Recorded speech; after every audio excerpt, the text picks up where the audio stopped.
한번 따라 하실까요? 따르는 자들이 점검해야 할 세 가지 문제. 구원을 받은 우리 그리스도인들은 구원받은 것으로만 만족하지 않고 구원 그 이후의 삶을 사는 사람들입니다. 그것을 성화라고 이야기합니다. 거창할 것까지는 없지만 저와 여러분이 예수를 믿고 구원을 받았다고 한다면 구원만으로 끝나는 삶이 아니라 이 땅에서 저와 여러분이 누구를 닮아가야 하느냐 하면 예수님을 닮아가야 합니다. 좀 더 다르게 얘기하면 우리는 누구나 다 신앙의 길을 걸어가는데 그 길을 내가 새로 만들어 개척해 가기도 하지만 누가 걸어가는 길을 따라가면 되느냐 하면 예수님께서 걸어가신 길을 따라가는 겁니다. 신앙의 경지와 내공이 다 다르기 때문에 어느 정도 수준에 있느냐에 따라서 이 이야기가 어떻게 들릴지는 모르겠지만 우리가 다 예수를 믿었다고 한다면 그 이후에 우리는 우리의 길, 나는 좀 내려놓고 우리 앞장서서 걸어가신 예수 그리스도를 닮아가고 그분이 걸어가는 길들을 따라가는 사람이어야 합니다.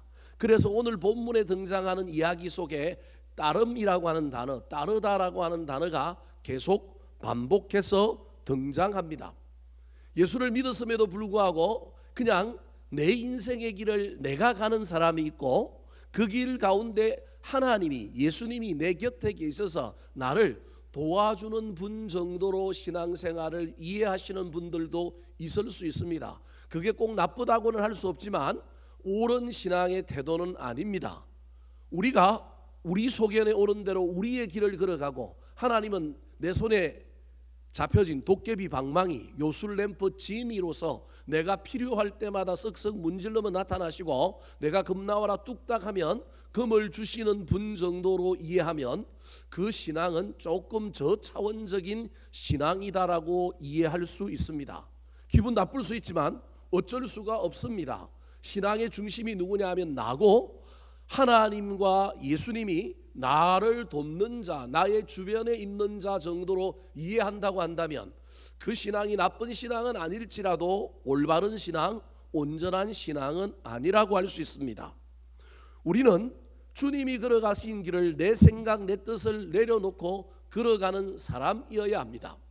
오늘 본문 말씀은 예수님께서 예루살렘으로 올라가시는 도중에 일어난 이야기입니다. 이 이야기 속에 어떤 의미에서 보면 예수님이 걸어가신 길을 그대로 따라가야 할 12명의 제자들이 있습니다. 이들은 자기가 가고자 하는 길을 가면서 예수님이 그 길 속에서 나를 도와주는 분 정도로 이해하면 안 되고 제자도라고 하는 것을 가지고 예수님을 따라가는 사람들이기 때문에 그들은 누구를 닮아가야 되느냐면 예수님을 닮아가야 합니다. 누굴 따라가야 되느냐면 예수님을 따라가야 합니다.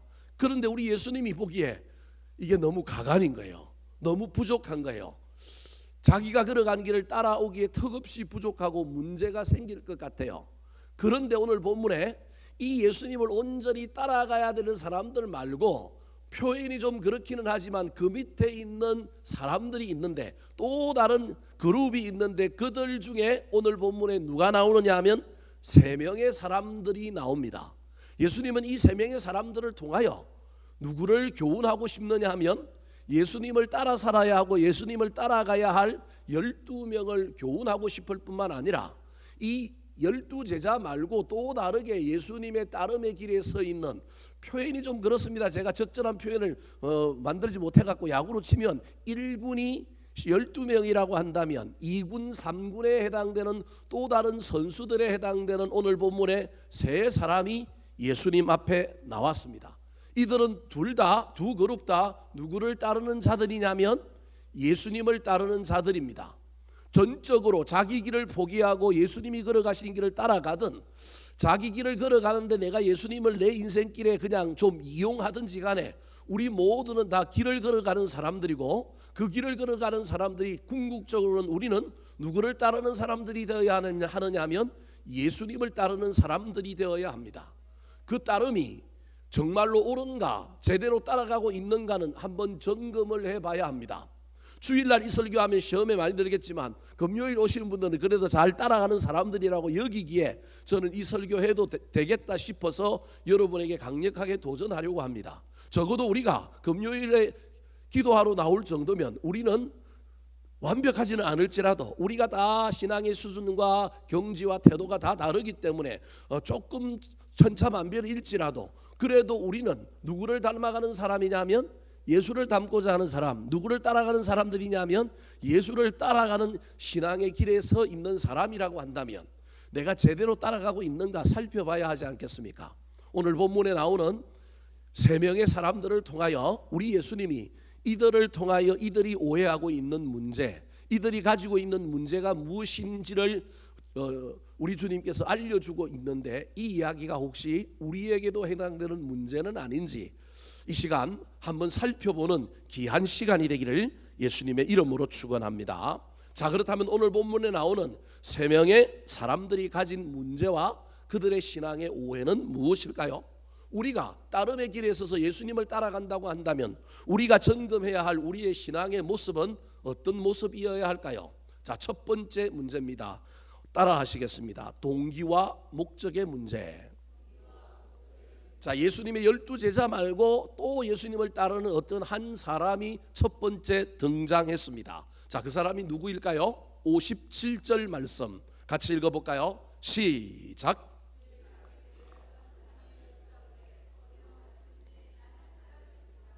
한 사람이 나타났습니다. 12제자는 아닙니다. 또 다른 사람이 나타나고 예수님 앞에 뭐라고 얘기하느냐 하면 어디로 가시든지 나는 뭐 하겠다고요? 따르리이다. 여러분, 길이라고 하는 말이 복음서에 아주 중요한 말로 나옵니다. 예수 그리스도가 나는 길이요 진리요 생명이라고 얘기했는데 이 길이라고 하는 것이 단순한 영어로 로드 도로일 뿐만 아니라 보이지 않는 인생이요 저와 여러분이 걸어가야 할 신앙의 길일 수 있습니다. 이 길 위에 어떤 사람이 나타나서 갑자기 예수님에게 호감을 가지고 주님 어디로 가시든지 나는 당신을 뭐 하겠다고요? 따라가겠다고 얘기합니다. 똑같은 본문을 다루고 있는 마태복음 8장 19절에 보면 이 어떤 사람을 구체적으로는 뭐라고 얘기하고 있냐면 서기관이라고 얘기합니다. 여러분, 이스라엘 종교 제도 가운데 서기관은 랍비입니다. 아주 대단한 사람입니다. 해당장은 해당의 대표지만 어떤 의미에서 보면 해당장보다 훨씬 더 종교적으로 추앙받고 높은 위치에 있는 사람이 누구냐 하면 서기관입니다. 그래서 여러분, 장로와 서기관 이렇게 이야기하고요, 바리새인, 사두개인 이렇게 얘기합니다. 뭐 계급 구조로 굳이 이야기할 수는 없지만 이스라엘 백성들 중에 종교적인 측면에 있어서 장로라고 하는 분들은요, 산헤드린 공의회라고 하는 최고의 율법기관의 멤버인 사람들을 뭐라고 불렀느냐 하면 장로라고 불렀습니다. 오늘날 장로교회 장로가 아니고요. 그래서 엘더, 신약시대의 유대교에서 어느 정도의 위치에서 최고의 위치에 있는 사람들이 장로입니다. 그 장로와 같은 레벨에 있는 사람들이 누구냐 하면 서기관입니다. 그 밑에 있는 사람들이 누구냐 하면 바리새인과 사두개인 뭐 이런 사람들입니다. 뭐 또 다른 어떤 의미로 뭐 율법학자가 나오기도 하고요, 랍비가 나오기도 하지만 여하튼 이 서기관이라고 하는 사람은 유대 종교에서 아주 대단한 위치에 있는 사람입니다. 다르게 얘기하면 선생인데 선생이 지금 예수님에게 자기가 제자가 되어서 뭐 하겠다고요? 따르겠다고 얘기합니다. 얼마나 기특합니까? 기득권을 다 내려놓고 예수님을 따르겠다고 하니 정말로 이 사람이 제자 중에 제자이지 않겠습니까? 신앙인으로 치면 열심히 있는 사람, 멋진 사람, 의욕을 가지고 있는 대단한 사람이니 이 사람을 향하여 우리 주님이 두 손을 탁 펴고 어서 오라고 맞이하고 정말로 대단하다고 칭찬하고 박수를 보내줘야 하지 않겠습니까? 그런데 우리 예수님이 이 사람을 향하여 정말로 이상한 말을 합니다. 뭐라고 얘기하실까요? 완전히 한 방 날려버립니다. 자, 58절 말씀 시작.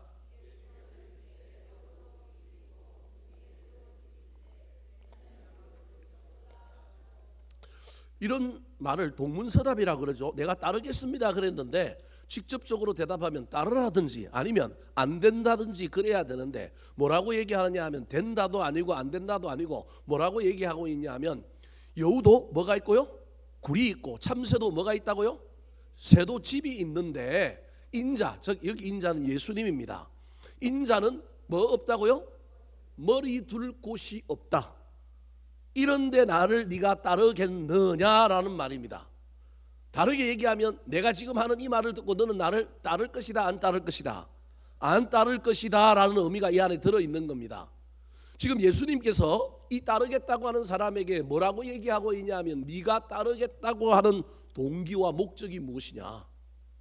나를 따른다라고 하는 것은 영광만 있는 것이 아니라 뭐가 있느냐 하면 고난이 있다. 인자는 머리 둘 곳도 없을 정도로 그 가는 길이 얼마나 험악하고 얼마나 힘든지 모른다. 특별히 오늘 본문 앞에서는 어떤 일이 있었느냐 하면 사마리아 지역으로 가는데 사마리아 사람들이 예수님이 그 땅을 지나가는 걸 허락해요, 안 해요? 허락하지 않고 거절을 당하고 있는데 복음의 길에는 이런 고난도 있고 이런 역경도 있는데 아니 이 서기관은 지금 예수님을 뭐 하겠다고요? 따르겠다라는 겁니다. 그런데 따르겠다라고 하는 그 말 속에 들어있는 진심이 고난도 내가 극복하고 따르겠습니다라고 하는 의미가 들어있었다면 우리 예수님이 58절과 같은 말을 했을까요? 하지 않았을까요? 안 했을 거라니까요. 도리어 그냥 박수치면서 좋다, 한번 같이 가보자 이랬을 건데 우리 예수님이 중심을 딱 보니까 저 친구가 따르겠다라고 하는 목적은 무엇이냐 하면 고난을 극복하고도 따르겠다는 게 아니라 마태복음 8장에 보면 예수님께서 베드로의 장모의 열병을 고치시고 백부장의 하인을 고치시고 바닷물을 잔잔하게 하시고 귀신을 쫓아내시고 수많은 일들을 행하고 난 다음에 이 서기관이라고 하는 오늘 본문에 나오는 첫 번째 사람이 어떤 사람이라고 하는 사람이 나타나서 따르겠다고 했단 말이에요. 그 사람이 본 건 뭐를 본 거냐 하면 예수님이 당할 고난, 핍박, 십자가, 어려움이 보인 게 아니라 뭐가 보였느냐 하면 영광, 기적, 이적, 능력, 사람들에게 인정받는 것만 보인 겁니다. 사랑하는 성도 여러분, 예수님께서 지금 이 어떤 사람 12 제자에 들지 않은 어떤 사람이 다가와서 하는 이야기를 통하여 자기를 정말로 따라가고 있는 제자들에게 다시 한번 점검하고 있는 겁니다. 너희들은 나를 무엇 때문에 따르니? 내가 500여의 기적을 베풀 때 떡 먹고 배부른 까닭에 수많은 무리들이 나를 쫓았는데 너희들이 그 무리의 수준이냐? 여러분 예수를 처음 믿을 때 병고침을 받고 기도가 응답되고 여러분 인생이 마음의 평안이 찾아오고 여러분 이게 신앙에 없는 것이 아니지 않습니까? 있지 않습니까? 이것이 신앙의 중요한 문제이기도 하죠. 그러나 신앙에 그것만 있습니까? 예수를 믿어도 고난이 있을까요? 없을까요? 고난이 있어요. 예수를 믿어도. 예수 믿으면 복 받는다고 얘기하는데 복만 받아요?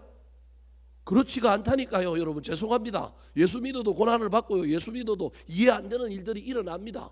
기도하면 응답된다고 하는데요. 기도하고 응답 받은 사람보다 뭐한 사람이 더 많아요? 응답 못 받은 사람이 더 많아요. 근데 여러분 왜 이 밤에 또 기도하러 왔어요? 그런 의미로 보면 여러분 쏟고 있는 거 아닐까요? 여러분 신앙은 양면성이 있는데 한 면만 보고 쫓으면 안 된다라고 지금 예수님께서 이 어떤 사람을 통하여 12명의 제자들에게 앞으로 너희들이 걸어가야 할 신앙의 길 중에 부활도 있지만 뭐가 있다? 십자가가 있다. 신앙은 그것까지도 아우르는 거다. 나를 따르는 것이 좋은 것만 있기에 따르는 것이 아니라 반드시 무엇을 넘어가야 하느냐 하면 고난을 견디고 이기고 통과할 수 있어야 한다. 왜냐하면 그래야만이 너희의 신앙이 성장하고 성숙하는 것이고 그래야만이 그 일을 통하여 하나님께서 너희를 더 구원받은 이후에 더 아름다운 사람으로 만들어 가시는 놀라운 섭리와 경륜이 이루어지는 것이라는 겁니다. 여러분 인간인지라 어쩔 수 없습니다. 우리도 기도 응답되면 신나고요. 뭐가 형통해지면 신앙생활 할 만합니다. 그거 없다는 얘기가 아닙니다. 그거 있습니다. 우리가 그 복을 많이 받아야 됩니다. 그럼에도 불구하고 내 신앙의 목적 중에 하나가 내 신앙의 동기 중에 하나가 단순히 이기적인 형통과 복만이 아니라 반드시 고난을 넘어서고 환난을 넘어서야 한다는 것임을 내가 예수를 믿고 따르는 것이 꼭 형통과 복만 있어서 따르는 것이 아니라 고난이 있어도 가시밭길이 펼쳐져도 내가 그것을 넘어서도 주님을 따르겠습니다. 그러므로 하반기에 저와 여러분의 인생 가운데 열심히 출발했는데 꽃길만 펼쳐지면 그거 못 갈 사람 어디 있겠습니까? 그럼에도 불구하고 우리의 인생길 가운데 넘어짐도 있고 자빠짐도 있고 시험 드는 일도 있고 예기치 못한 일도 일어나고 내가 원했던 일이 아니라 다른 일이 일어난다 할지라도 여전히 기도의 자리에 머물러 있고 여전히 주님을 따르는 자들이 될 때 어느 순간에 역전시켜 주시고 통과하게 만들고 반전시켜 주시는 하나님의 놀라운 은혜를 경험하는 저와 여러분이 되기를 예수님의 이름으로 축원합니다. 두 번째 오늘 본문에 등장하는 사람의 오해와 신앙의 문제는 무엇일까요? 이 두 번째 사람을 통하여 예수님께서 예수님을 따르는 12 제자들에게 무엇을 점검하라고 이야기할까요? 따라 하시겠습니다. 결단과 본질의 문제. 두 번째 사람의 이야기는 우리의 보통 정서와 우리의 이성으로는 잘 이해가 되지 않은 난해한 이야기 중에 하나입니다. 오늘 본문에 나오는 두 번째 사람은 자기 스스로가 주님을 따르겠다고 한 사람이 아니라 하나님이 예수님이 먼저 주도권을 가지고 오늘 본문에 나오는 세 사람 중에 1번과 3번은 자기들이 나서서 예수님을 뭐 하겠다고요? 따르겠다고 이야기하는 사람인데 오늘 두 번째 사람은 자기는 가만히 있는데 누가 너 좀 나 따르라라고 얘기하느냐 하면 예수님이 따르라라고 얘기한 사람입니다. 자, 59절 말씀 같이 한번 읽어볼까요? 시작.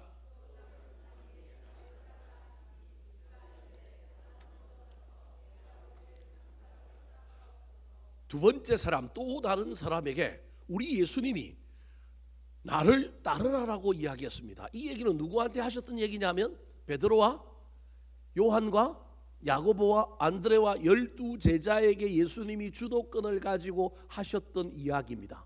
다르게 얘기하면 예수님이 12 제자의 버금가는 인물 하나를 뭐 했다고요? 발견했다. 그런 의미가 저 안에 들어 있습니다.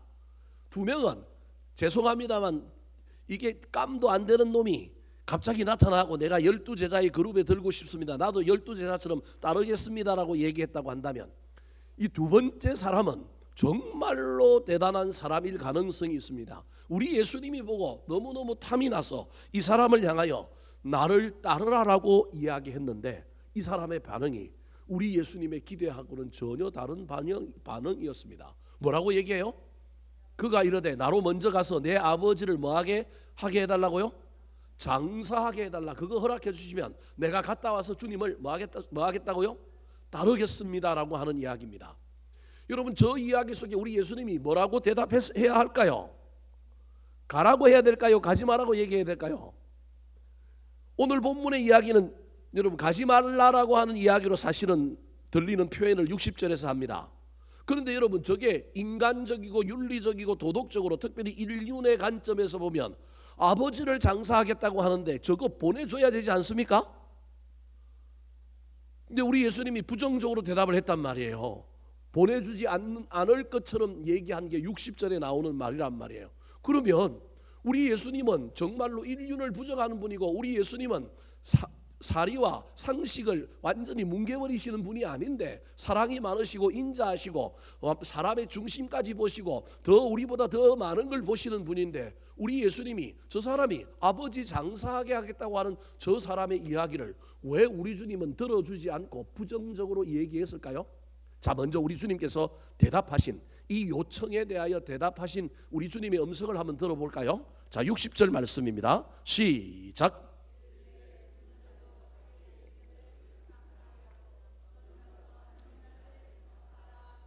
가라는 말입니까? 가지 말라는 말입니까?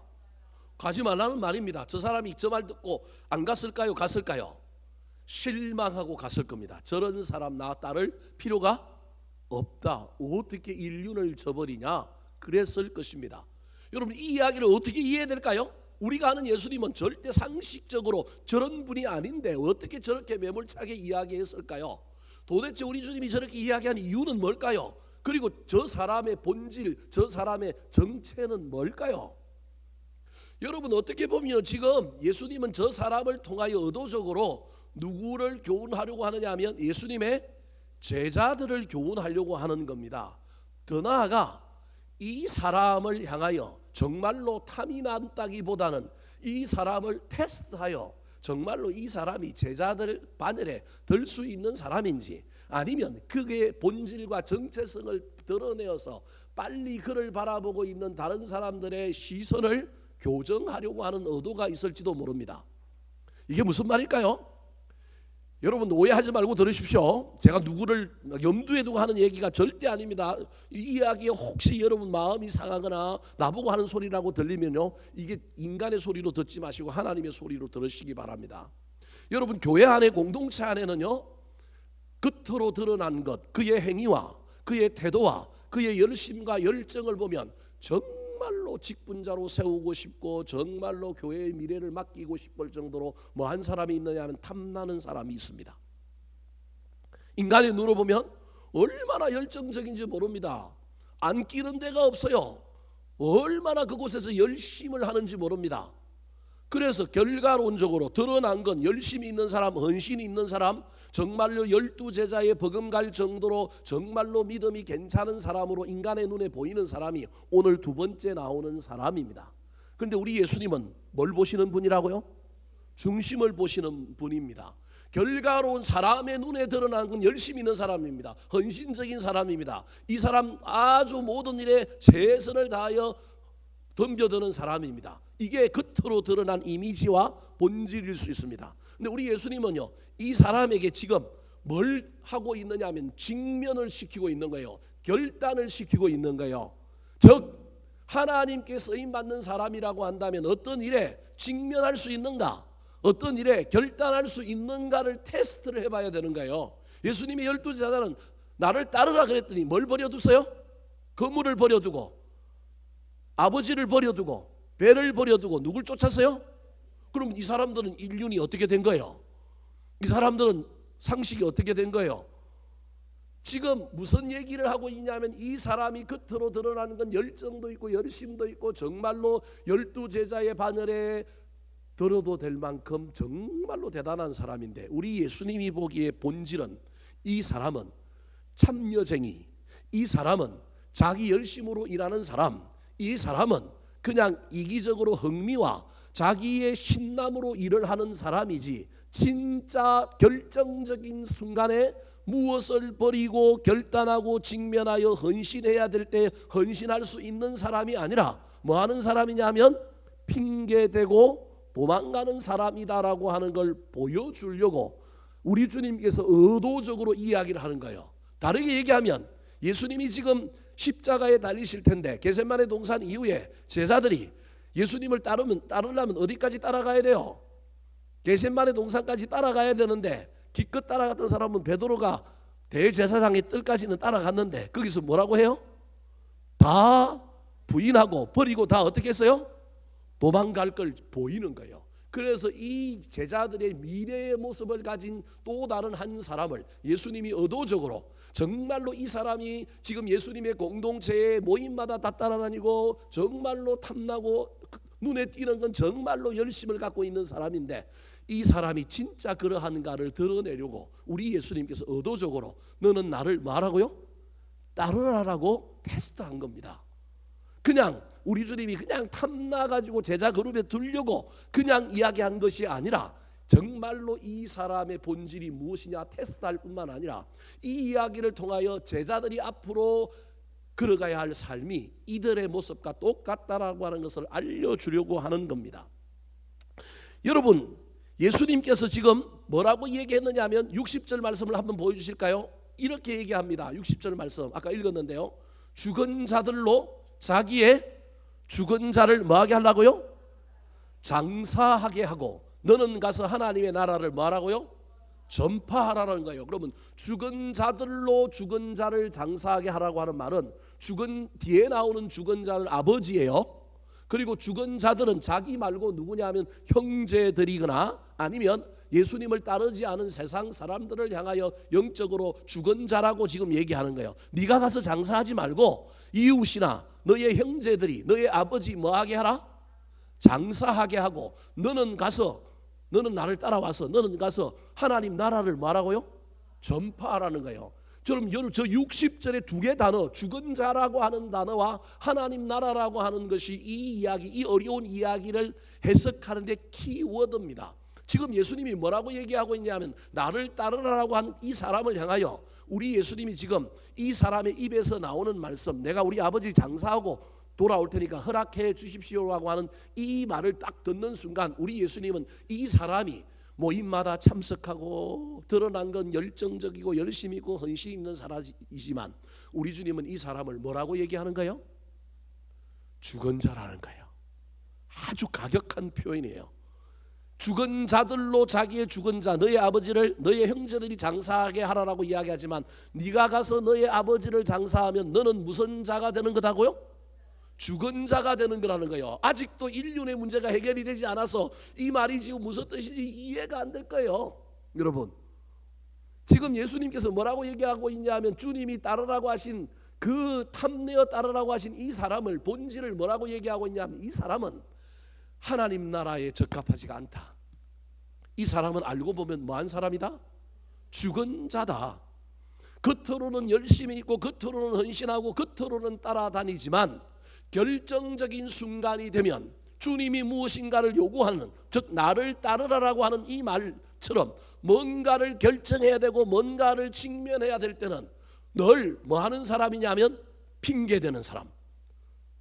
그러니까 이 아버지를 장사하겠다라고 하는 말은 모든 핑계의 대표입니다.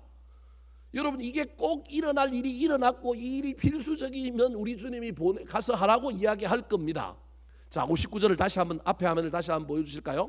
한글로는 도저히 이해할 수 없는 표현이 저 안에 들어있습니다. 그가 이르되 나로 먼저 가서 내 아버지를 장사하게 허락하옵소서라고 하는 말은 문자 그대로 보면 지금 아버지가 뭐 한 거예요? 죽은 거예요. 무슨 말인지 이해되십니까? 지금 문자 그대로 하면 우리 아버지 죽었으니 초상 났으니 나 뭐 하겠다고요? 초상 치르러 가겠습니다. 이런 의미라면 우리 예수님 진짜 지금 뭐 하라고요? 가라는 겁니다. 저게 그런 의미가 아니라는 거예요. 우리의 한글 번역으로는 그가 이르되 나로 먼저 가서 내 아버지를 뭐 하게 하소서? 장사하게 하소서 그래야 되는데, 여러분 저 이야기를 굳이 이해하려면 예수님이 따르라고 하는 그 순간 그 이야기 하기 일보 직전에 자기 집에서 누군가가 와서 너네 아버지 뭐 했다고요? 죽었다라고 하는 소식을 알려준 상황입니다. 끼워 맞추면 무슨 말씀이 이해되십니까? 끼워 맞추면 예수님이 이 사람이 탐나갖고 넌 나를 따르라라고 딱 이야기하려고 할 이 앞쪽에 누가 쫓아왔느냐 하면 자기 고향에서 어떤 사람이 쫓아왔고 너네 아버지 뭐 했다고요? 죽었다라고 하는 소식을 알려줬기 때문에 예수님이 나를 따르라고 할 때 예수님 감사합니다. 나를 이렇게 생각해 주시고 나를 픽업해 주시니 감사합니다. 그런데 지금 뭐가 났다고요? 초상이 났으니까 나 초상 뭐 하고 오겠다고요? 치르고 오겠다고요. 여러분 이런 상황이면 오케이 가. 당연히 우리 주님은 가라고 그러는 거예요. 지금 그런 상황이 아닌 거예요. 지금 저거 이제 히브리어의 미래 완료 시제라고 하는 것이 사용되었는데 지금 죽었다는 거예요. 안 죽었다는 거예요. 안 죽어서야. 지금 안 죽었어. 앞으로 뭐 할 거라고요? 죽을 거기 때문에 난 우리 아버지 살아 생전에는 우리 주님 못 따릅니다. 그 말인 거예요. 이해됐습니까? 우리 아버지가 살아 있다고 한다면 우리 아버지가 유교 집안이라서 우리 아버지가 불교 집안이라서 난 누구 못 따른다고요? 예수님 못 따릅니다. 이런 말입니다. 이게 제가 아주 논리를 막 건너뛰면 지금 저 아버지가 죽은 게 아닙니다. 나로 먼저 가서 내 아버지를 장사하게 하옵소서라고 하는 이 말은 아버지가 아직 안 죽은 거예요. 초상이 난 게 아니고요. 아버지가 병들어 있거나 아버지가 아직 살아 있는데 나는 아버지를 봉양해야 되기 때문에 난 아버지가 죽었고 난 다음에 나의 길을 갈 수 있는 사람입니다라고 하는 의미가 저 안에 있는 거예요. 번역을 저렇게 해놓으니까 우리는 저걸 그래서 우리가 저 본문을 이해가 안 되는 거예요. 저 본문 속에 저 사람은 지금 저것뿐만 아니라 우리 주님이 뭘 요구하면 요구할 때마다 다 대의 명분을 갖다 대고 뭘 갖다 댈 사람이라고요? 핑계를 갖다 댈 사람인 거예요. 신기한 건 이 사람이 결정적인 순간에는 도망가고 핑계대는 사람인데 그렇지 않을 때는 열심을 내요. 자기 중심의 신앙인 거예요. 자기가 신나갖고 자기의 의로움과 자기의 옳음 때문에 일은 열심히 해요. 모임마다 다 참석을 해요. 그런데 위로부터 하나님이 뭔가를 요구할 때, 지도자가 뭔가를 요구할 때는 자기 중심의 신앙이었기 때문에 자기가 원동력을 발휘하고 자기가 동력이 있어서 무슨 일을 할 때는 신나서 합니다. 그런데 그게 아니라 지도자가 갑자기 큰 프로젝트를 이야기하고 지도자가 갑자기 하나님이 갑자기 자기한테 엄청난 이야기를 할 때는 순종이 안 되는 사람, 결단이 안 되는 사람, 그 문제 앞에 직면이 안 되는 사람이 저 두 번째 사람이라는 거예요. 여러분, 이 이야기는 저 두 번째 사람뿐만 아니라 지금 제자들을 향하여, 야 너희들 애초에 다 버리고 나를 따랐지 않느냐, 그럼 앞으로도 어떤 일이 있더라도 우선순위는 너희들은 나를 뭐 하는 거다? 따르는 거야 한다라는 거예요. 다르게 얘기하면 너희들의 우선순위는 하나님 나라를 뭐 하는 거라고요? 전파하는 거다. 지금 예수님께서 이 이야기를 하고 싶은 거예요. 12명의 제자들에게. 이 두 번째 나오는 사람보다는 제자들에게 본질은 뭐냐 하면, 너희들은 무슨 일이 일어나도, 천지가 두 쪼가리가 나도, 내일 지구에 종말이 온다 할지라도 너희들의 본질은 뭐 하는 사람이라고요? 하나님 나라를 전파하는 사람이다. 여러분, 신앙은요 모든 걸 다 할 수 있을 때가 있습니다. 저와 여러분이 다 누리고 예배도 드리고 세상도 누리고 출세도 하고 교회에서도 뭐도 하고 다 될 수도 있습니다. 그런데 어떤 순간 어떤 영역 어떤 지점에서 하나님이 A와 나 흑백의 논리로 하나를 선택하라고 할 때가 있습니다. 그때 직면하여 선택할 수 있느냐 없느냐의 문제가 오늘 두 번째 이야기라는 거예요. 여러분, 우리 주님이 이 문제를 가지고 우리에게 시험하는 경우는, 우리를 테스트하는 경우는 그렇게 많지 않지만 저와 여러분의 인생 가운데 이건 있습니다. 우리가 다 누릴 수 있습니다. 다 가질 수 있습니다. 그럼에도 불구하고 어떤 순간에 하나님이 어떤 걸 포기하고 이걸 할 수 있겠느냐라고 물으실 때 내가 그것을 할 수 있느냐가 없느냐가 우리 신앙의 본질이라는 거예요. 모든 걸 그렇게 살아라 그 얘기가 아닙니다. 그럴 수는 없습니다. 저도 여러분에게 그렇게 요구할 수는 없습니다. 그럼에도 불구하고 어떤 한 문제 앞에 하나님이, 지도자가 정말로 이 문제를 가지고 흑백 논리로 이야기할 때 그때 네가 이걸 선택할 수 있느냐, 이 선택이 그 사람의 본질이라는 거예요. 오늘 본문에 나온 두 번째 사람은요, 세상 사람들이 보기에는 정말로 뛰어난 사람, 괜찮은 사람, 헌신적인 사람인데 이 사람은 누구 주도적으로 누구 중심적으로만 그렇게 일하는 사람이냐면 자기 중심인 거예요. 내가 기쁘고 내가 좋고 내 마음에 들면 무슨 일이든지 해요. 그래서 사람들이 보기에 그 사람 믿음 좋은 사람, 그 사람 괜찮은 사람이라고 이야기합니다. 근데 신앙은요 절대 내 마음대로 잘하는 게 신앙이 아니에요. 믿음은요 절대 내 마음대로 내가 좋아하는 것, 내가 열심히 하는 것만이 믿음이 아니에요. 믿음은요 반드시 순종을 동반해야 돼요. 그래서 내가 원치 않는 일도, 내가 좋아하지 않는 일도 그분이 하라고 하면 내가 할 수 있느냐 없느냐, 이게 뭐예요? 믿음인 거예요. 그래서 믿음에는 반드시 뭐가 있냐면 결단이 있어야 돼요.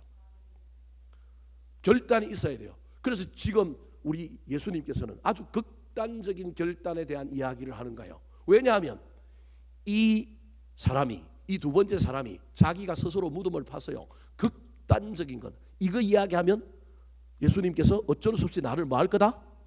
보내줄 거다. 근데 우리 예수님이 더 세게 나온 거예요. 그거 가지 말고 죽은 자들은 뭐 하라고요? 죽은 자로 장사하게. 자기가 이거 얘기하면 이 대의명분은 우리 주님께서 절대로 이 핑계는 무시하지 못하고 뭐 할 거다? 보내줄 거라는 거예요. 근데 우리 주님은 아는 거예요. 이 핑계뿐만 아니라 이 사람은 가서 올 사람이다 안 올 사람이다? 안 올 사람이다. 왜? 이 사람은 지도자가 명령하고 하나님이 뭔가를 결단하여 뭘 하라고 할 때 순종할 수 있는 사람이 아니라 이 사람의 신앙은 오로지 자기 중심, 자기 소견에 오른 대로 자기 열심과 자기 주도성만 가지고 살아가는 사람.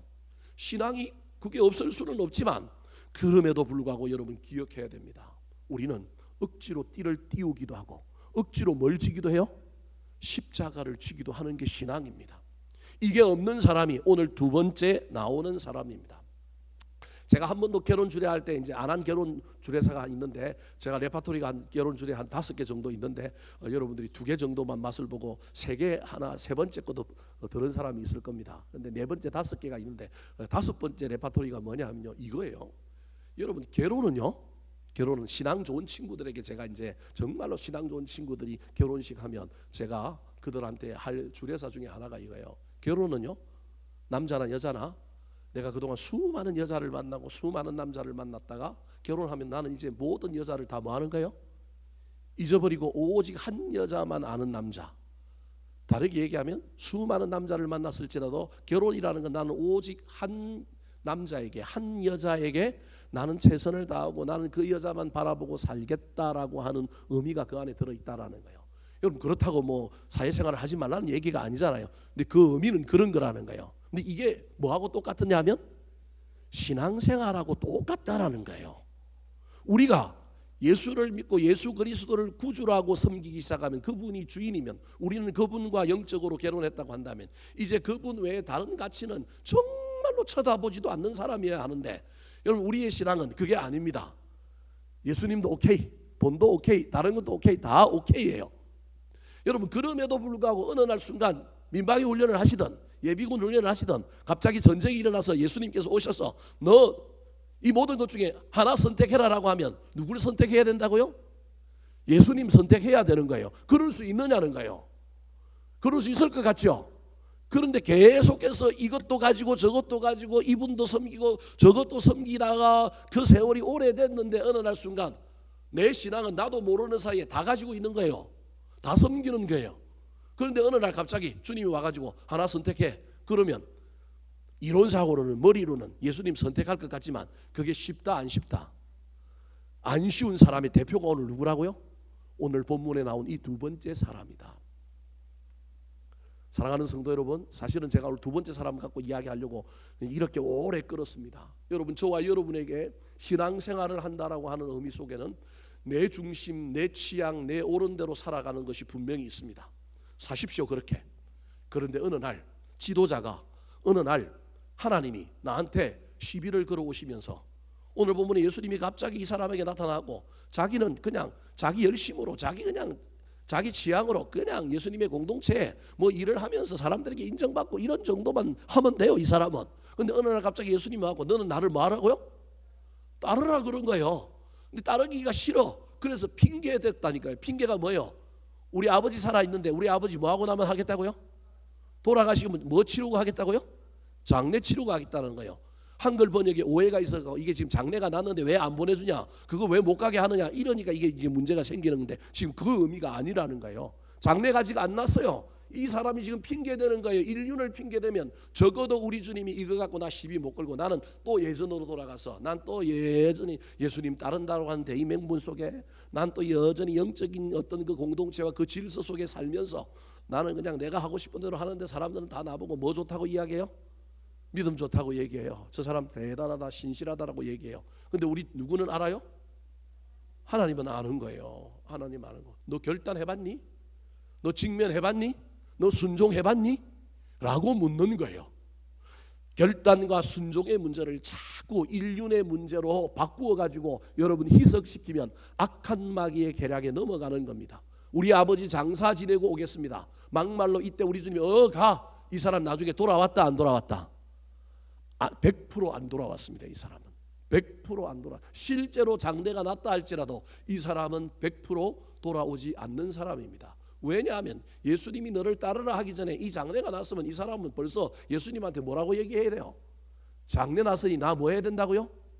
가야 됩니다라고 얘기하는데 우리 예수님이 따르라고 얘기할 때 뭐라고 얘기해요? 장례 났습니다라고 얘기한 거란 말이에요. 이거는 우연의 일치가 아니면 핑계일 수밖에 없는 이야기라는 겁니다. 사랑하는 성도 여러분, 나는 핑계하는 사람인가? 나는 결단하여 순종하는 사람인가? 잘 살펴보시기 바랍니다. 여러분, 이 점검을 잘못하면 나는 죽은 자인데도 나는 뭐한 사람이라고 생각한다고요? 산 사람이라고 생각한다.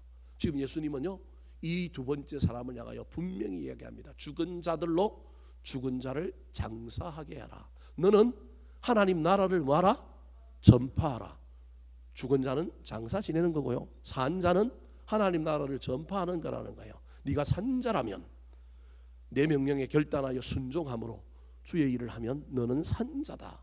그런데 네 속에 오른 대로, 네 타임 테이블대로, 네 시간 가지고 네가 결정한다면 너는 뭐한 자다? 죽은 자다. 여러분, 죽은 자가 아니라 산 자가 되시기를 예수님의 이름으로 축원합니다.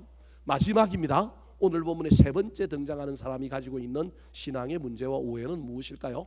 이들을 통하여 우리 예수님께서 12명의 제자를 교육하고 훈련하고자 하는 내용은 무엇이었을까요? 따라 하시겠습니다. 일관성과 우선순위의 문제. 자, 세 번째 사람의 이야기입니다. 자, 61절 말씀 같이 한번 읽어볼까요? 시작.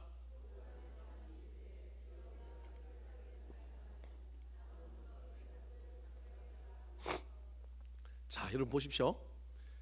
세 번째 사람은요, 왜 갑자기 이 이야기를 했느냐 하면 두 번째 사람 때문에 한 거예요. 이해되십니까? 첫 번째 사람은 막 충만하여 나 예수님 따르겠습니다 왔는데 예수님이 이게 동기하고 목적이 불순한 거예요. 아직 수준이 안 된 거예요.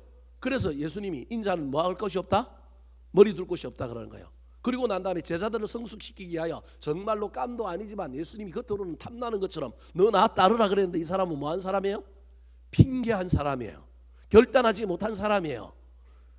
그러면서 죽은 자는 죽은 자로 장사하게 하고 너는 하나님 나라를 전파하라고 이야기하는데 그래도 똑똑한 사람 한 사람이 그래도 완벽하게 예수님의 이 말과 이 장면을 이해하지는 못했지만 뉘앙스적으로 아이고 저 사람 문제 있다 깨달은 사람이 뭐 따고 싶어서?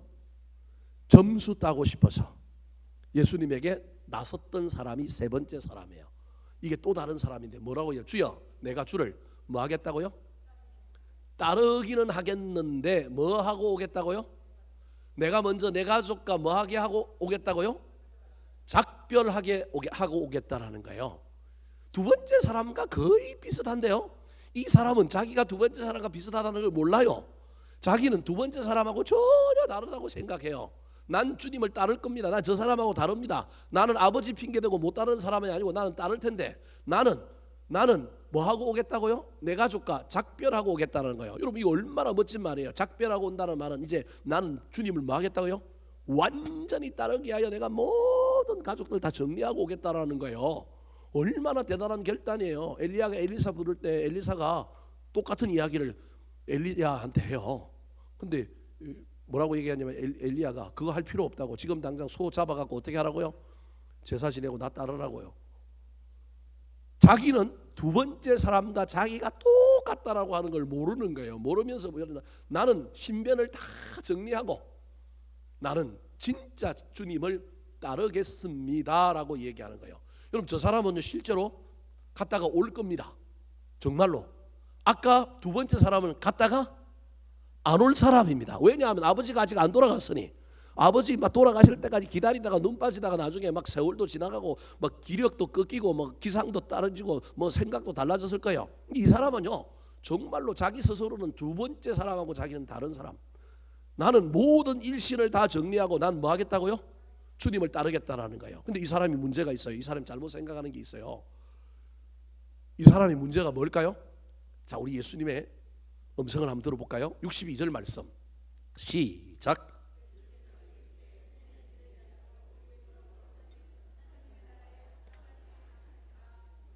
예수님이 이 사람을 보고 뭐라고 얘기하느냐면 두 번째 사람들보다 더 심한 말을 했어요. 뭐라고 하냐면 너는 뭐하지 않다? 합당하지 않대요. 아이고, 이 사람은 두 번째 사람보다 자기가 낫다고 생각하는데 우리 예수님은 직설적으로 넌 뭐하지 않다고요? 합당하지 않다라는 거예요. 대단한 모멸감을 주는 말을 사실은 한 거예요. 그러면서 그 합당하지 않다라고 하는 이야기에 여러분 어떤 근거로 뭘 들었냐면 쟁기라고 하는 단어를 쓰고 있어요. 이 사람을 향하여 우리 예수님이 지금 뭐라고 하냐면 넌 쟁기 들고 지금 뭐 하는 사람이라고요? 박 갈고 있는 사람이라는 거예요. 무슨 말이냐면 하다가 중단하면 된다 안 된다? 안 된다라는 거예요. 내가 너 작별하고 오려고 하는 마음, 너 정말로 주변 정리 다 하고 나를 진짜 따르겠다고 하는 마음 나 안다. 그러나 그게 옳을지라도 시기상 지금 해야 될 일이 뭐냐는 거예요. 시기상 우선순위가 뭐냐는 거예요. 쟁기를 잡기 전이었으면 뭐하고 오면 돼요? 작별하고 오면 되는데 넌 이미 뭘 들었다고요? 쟁기를 들어서 지금 뭘 하고 있어요? 밭을 갈고 있다가 뭘 내버려 두고 가는 거예요? 쟁기를 두고 가는 거예요. 지금 이 사람은 자기가 밭 갈고 있다는 걸 모르는 사람이에요. 자기가. 그럼 저 이야기의 핵심은 뭐냐면 예수님이 갈릴리에서 사역을 하다가 지금 어디로 올라가고 있냐면 예루살렘으로 올라가는데 이 사람이 갈릴리 출신일 가능성이 많은 거예요. 근데 예수님 모르고 그냥 따라다니는데 예수님 그동안 어디를만 따라다니냐면 갈릴리만 따라다녔단 말이에요. 근데 어느 날 갑자기 예수님이 동선을 받고 이제 어디로 올라가요? 예루살렘으로 올라가는데 이 사람이 한 번도 자기 고향 자기 지역을 떠나본 적이 없는데 주님이 딱 올라가니까 자기 마음속에 우리 예수님이 본격적으로 뭔가 중대한 일을 하실 모양이다. 그럼 나도 뭘 해야 된다고요? 정리를 해야지. 이 사람 어떤 의미에서는 진짜 순수한 사람이고요, 정말로 괜찮은 사람입니다. 여러분, 순수하고 괜찮을지라도 여러분, 이 사람의 가장 나쁜 점은 뭘 망친 거예요? 밭을 망쳤어요. 무슨 말인지 이해되십니까? 자기가 하던 일을 일관성에게 계속 해줘야 되는데 누가 대타가 있는 것도 아닌데 자기가 밭 갈다가 갑자기 쟁기 놓고 어디로 가겠다고요? 작별하고 오겠다는 거예요. 우선순위의 문제를 지금 까먹은 겁니다. 우선순위가 뭐냐? 작별하고 안 하고는 나중에 해도 돼요. 예루살렘에 올라갔다가 다 끝나고 난 다음에 나중에 집에 가서 또 뭐 해도 돼요? 작별하고 올라와도 돼요. 지금 이게 작별할 일이냐? 시기상으로 중요도에 있어서 우선순위에 있어서 작별이 우선이냐, 쟁기를 가지고 밭을 가는 게 우선이냐? 여러분, 하나님 나라에 합당하지 않다라고 하는 저 말 속에 저 하나님 나라에 합당하지 않다라는 말을 우리는 뭘로 이해하느냐 하면 구원에 떨어졌다라고 이야기를 해요. 구원과 관련된 단어로 합당하지 않다를 받아들여요. 저렇게 받아들이면 저 엄청난 모멸인 거예요. 지금 예수님께서 뭐라고 얘기하고 있느냐 하면 일꾼은 일하는 사람이에요. 일꾼은요, 여러분, 일을 뭐 해야 되냐, 완성시켜야 되는 사람이에요. 부속이 하나 빠지면 비행기가 떨어져요. 그런 것처럼 저 사람이 지금 간과하고 있는 문제는 하나님 나라라고 하는 공동체 전체를 누구 하나 때문에 다 망가져 버렸다는 거예요. 이 사람 하나 때문에 망가질 가능성이 있다는 거예요. 여러분, 우리가 다 아무것도 아닌 것 같지만 어떤 순간에 어떤 영역에 있어서 우리로 말미암아 모든 것이 망가질 때가 있어요. 아간이 범죄함으로 여러분, 여리고성을 점령했던 이스라엘 백성들이 그 이후에 아이성 전투에서 다 무너지고 다 죽게 되는 놀라운 역사가 일어난 거예요. 한 사람의 범죄, 아무것도 아니지만 그 시기에 그 영역과 그 가치에 있어서는 그게 결정적인 거예요. 그때는 쟁기를 놓으면 돼요, 안 돼요? 안 돼요. 우선순위, 작별은 뒤로 가 있어야 되는 거예요. 그래서 영적인 분별력이 있는 사람은 여러분 뭐가 있어야 되느냐 하면 우선순위를 분별할 수 있어야 돼요. 그래서 우선순위 때문에 내가 좀 손해봐도 참을 수 있어야 되고요, 내가 좀 불편해도 이 길을 가야 된다면 갈 수 있는 사람이어야 돼요. 그래서 합당하다라고 하는 말은 구원이냐 구원이다 구원이 아니냐 이런 의미가 아니고, 저 말은 하나님 나라를 완성하는 일꾼으로서 합당. 너는 정말로 하나님 나라를 나라 되게 하는데 합당한 구원이 없다 그런 말이 아니라, 넌 제자가 되면 된다 안 된다? 안 된다. 왜? 네가 제자의 자격이 없다는 것이 아니라, 네가 부족하다는 얘기가 아니라, 하나님 나라라고 하는 것은 이렇게 어우러져서 가야 되는데 각각의 영역에서 각각의 자리에서 누군가는 일관성을 지키고 누군가는 우선순위를 잘 분별하여 그 우선순위를 바꾸지 않고 가야 되는데 너 하나 때문에 다 망가뜨릴 수 있다 그런 말인 거예요. 자, 복잡한 건 내버려 두고 여러분, 저 사람이 지금 파악하고 있지 못한 것은 우선순위를 파악하지 못하는 거예요. 자기는 자기 나름대로 두 번째 사람 때문에 가족들과 결단하여 빠이빠이하고 내가 온전히 예수님을 따르는 사람이 되겠습니다라고 하는 가치를 이 사람은 중요한 가치로 여겼지만, 우리 주님은 지금 너한테 중요한 가치는 그게 아니고 뭐 하는 거라고요? 밭 가는 거라는 거예요. 여러분, 이것이 저와 여러분에게 있어야 한다라는 거예요. 예수를 믿고 따르는 사람들은 내 생각과 내 관점과 내 가치로 판단하면 안 되고 하나님의 관점이 있어야 되는 겁니다. 저 사람이 나쁜 사람이 아니요, 순수한 사람이라니까요. 정말로 가족과 결단하고 내가 주님을 따르는데 방해되는 거 다 정리하고 나는 온전히 누구만 따르겠다고요? 주님만 따르겠다는 거예요. 근데 우리 주님은 순서는 지금 그거 먼저 할 때가 아니고 뭐 갈 때라고요? 밭 갈 때라는 거예요. 밭 갈 때다. 그래서 지금 주님이 뭐라고 얘기하느냐 하면요, 쟁기를 손에 든 사람은 뭐 하면 안 된다고요? 뒤로 돌아보면 안 된다라는 거예요. 여러분, 이 이야기의 결론이 없습니다. 이 이야기의 결론이 없습니다. 여러분, 이 이야기의 결론이 어떻게 됐었을까요? 이 사람이 성질나서 쟁기 내버려 두고 에이 난 이런 사람 안 따를래 하고 집으로 갔을까요? 이 사람이 정신을 차리고 깨달았고, 주님의 말씀을 깨닫고 정신을 차려서 내가 그래도 잘못 판단했네라고 생각을 고쳐먹고 여전히 밭을 갈았을까요? 여러분, 이게 신앙의 중요한 태도입니다. 리더에게서, 여러분, 하나님에게서 저와 여러분에게 이런 이야기가 들려올 때 오늘 본문의 결론은 드러나 있지 않지만 우리가 이 결론을 어떻게 지을 것인가? 나의 의로움, 나의 옳음, 나의 결단, 나의 순수함이 훼손됐다고, 나를 받아주지 않았다고, 내 생각이 옳다고 쟁기를 내버려 두고 예수님도 버리고 빠이빠이하고 고향 가서 아버지 모시고 살 거냐? 아, 그래. 이게 다 지금 순종의 문제란 말이에요. 아, 내가 놓쳐버렸네. 아, 지금은 뭐 할 때라고요? 닭갈 때구나. 쟁기 잡을 때구나. 오케이. 내가 잠시 잠깐 주님의 음성에 민감하지 못했네. 내 생각을 앞세웠네. 그리고 내 생각을 끊고 여전히 내가 받아들여지지 않고 나를 인정해주지 않는다 할지라도 나는 그 자리에서 밭을 가는 자일까? 그리고 나중에 내가 집에 내려가서 아버지하고 다시 한번 내 결단을 이야기하고 나갈 것인가? 사랑하는 성도 여러분, 저와 여러분의 인생 가운데 우리가 신앙생활이 좋으면 좋을수록 이 세 번째 이야기도 우리 가운데 나타날 수 있는 이야기라고 하는 사실을 기억하시기 바랍니다. 내가 순수하니, 내가 좋은 마음을 품었으니 모든 것이 내 중심으로 돌아가고 내 뜻대로 되고 내 마음대로 돼야 된다는 생각을 접으시기 바랍니다.